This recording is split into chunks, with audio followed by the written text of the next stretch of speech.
Ladies and gentlemen, today we're not talking about kings or generals, nor scholars and beauties.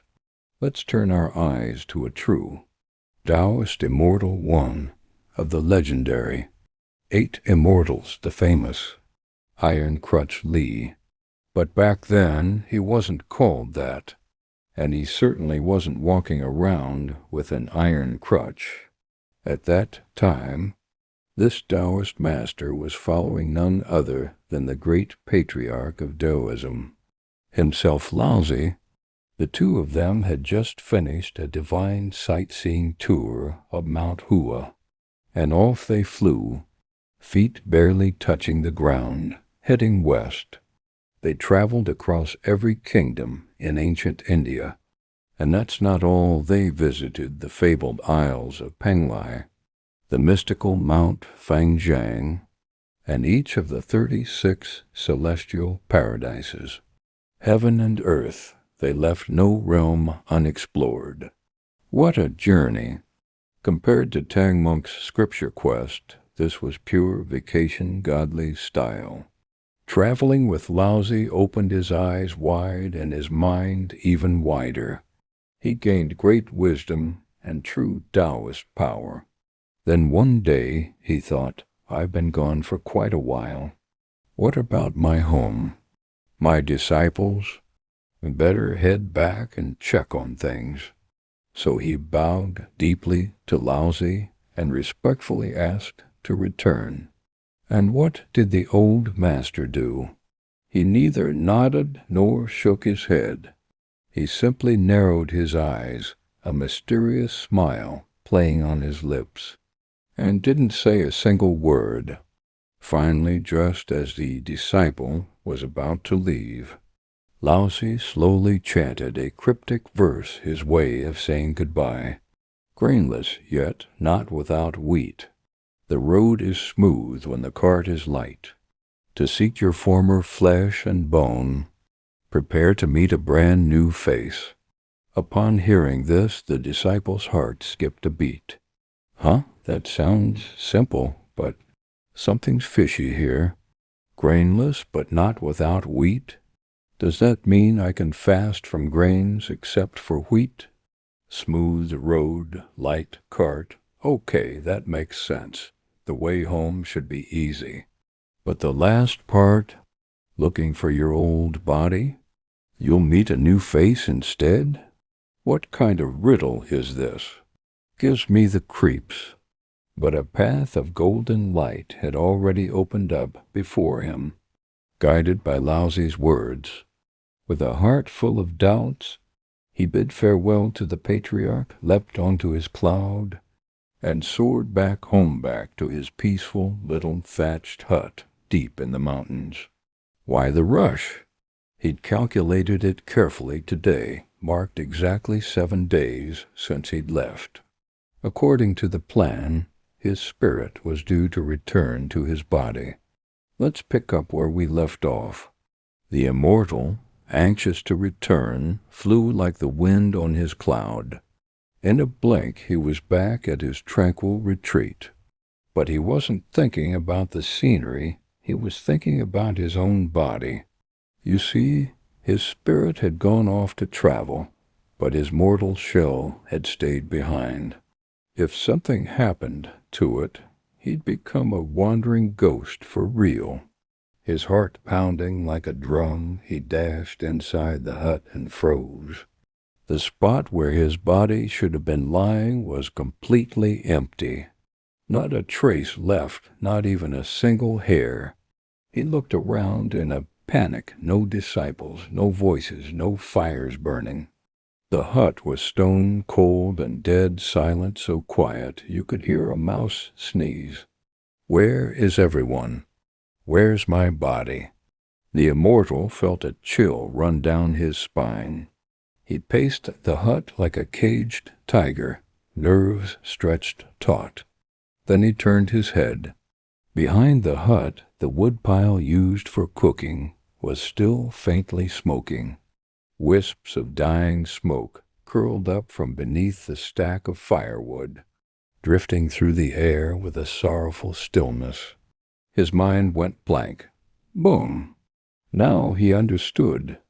That strange smell in the air, the missing disciples, it all made sense.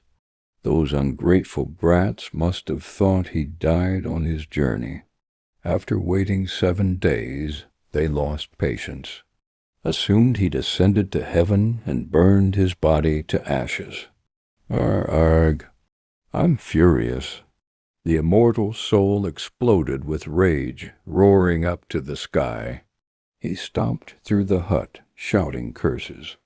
You rotten little traitors. I warned you, I told you I'd be back in 7 days. Couldn't even wait that long? You went ahead and cremated me? What kind of disciples are you? Have you no hearts? No loyalty? We made a sacred oath for heaven's sake. But cursing did no good. His body was gone. His spirit now truly had no place to return to. He was like a fly without a head, lost, helpless, alone. From then on, the immortal wandered the world as a stray soul. By day he drifted under the sun. By night he howled at the moon. Miserable, pitiful. No help from heaven, no shelter from earth. A fallen immortal is worse off than an ordinary man. One day, still drifting through the world, crying and sighing, the immortal found himself deep in the wilderness. He was full of sorrow when suddenly he spotted something lying by a rocky ditch. Voice drops mysterious tone. It was a corpse. Lying crooked on the ground, he floated closer. It was the body of a starved beggar. His hair was a wild mess, like dry weeds. His face was caked in dirt so thick it could peel off like armor. His stomach had caved in to his spine. One leg was twisted, clearly lame. And next to the corpse lay a broken purple bamboo stick, filthy and worn.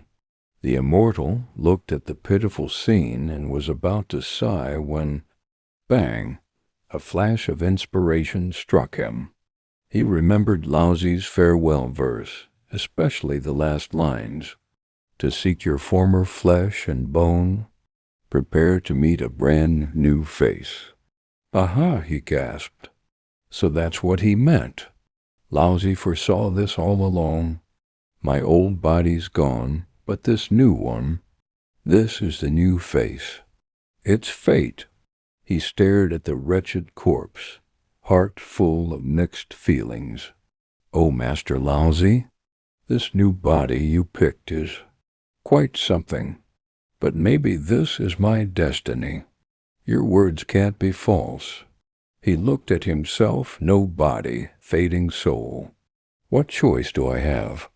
I'm falling apart. I need a body, anybody. So what if it's lame or ugly? Better than being a wandering ghost. He took a deep breath, steeled himself, and whoosh, his spirit dove straight into that filthy, crippled, half-starved corpse. And what happened next? The dead body's fingers twitched. A long breath escaped its lips. Its chest began to rise and fall. Then snap. Its eyes flew open. The immortal had returned to life, borrowing a body from death. He struggled to sit up. Oof, my leg! Now he felt the full pain of his new form. That lame leg was really lame. He reached for the dirty bamboo stick, pulled himself upright, and staggered to his feet.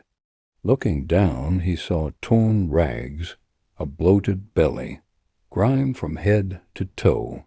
He touched his face, came back with a handful of mud. He gave a bitter laugh. Well, this sure is a new face. But don't be fooled, this was still a true Taoist master. The body might be borrowed, but his powers were intact. Fasting, easy, alchemy, no problem. Controlling wind and rain, child's play. He looked at the purple stick in his hand. too shabby," he muttered. Then he grinned. With a flick of his wrist, he sprayed a mouthful of sacred water onto the stick and whispered, "Transform." Zap! In a flash, the worn bamboo turned into a gleaming iron crutch cold, heavy and strong. And just like that, a new image was born, a wild-haired, dirty-faced, limping Taoist with a belly out front and a solid iron crutch. From that day on, nobody asked his old name. People simply called him Iron-Crutch Li, one of the 8 Immortals, unforgettable.